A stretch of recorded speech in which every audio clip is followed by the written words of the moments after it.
अंसार अब्बासी साहब कहते हैं कि मेरी राय में इमरान खान की मुश्किलात में कभी कमी मुआफ़ी मांगे बगैर भी मुमकिन है। और वो मुआफ़ी मांगे बगैर कैसे मुमकिन है?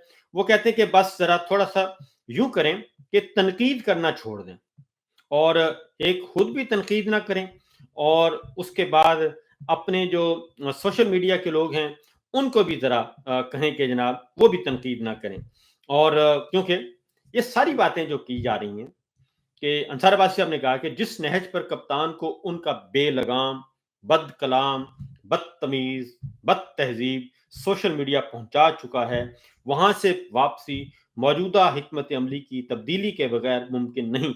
ऐसा नहीं हो सकता कि फौज के खिलाफ लड़ाई जारी रखें, पाकिस्तान की मईशत के हवाले से बुरा सोचें और करें। पहली बात तो ये है कि पाकिस्तान की मईशत के हवाले से कभी किसी ने बुरा नहीं सोचा, क्योंकि वो तो अच्छी खासी मईशत छोड़ के गए थे। वो तो 6.2% तरक्की की रफ्तार थी, वो छोड़ के गए थे। वो तो ज़र मुबादला बगैर कर्ज़ों के छोड़ के गए थे और वो तो सब कुछ छोड़ के गए थे और महँगाई कम थी, बेरोज़गारी कम थी, गुर्बत कम थी और पेट्रोलियम प्राइसेस कम थीं और ये सब कुछ था और कोविड के बावजूद वो तो बहुत अच्छा छोड़ के गए थे।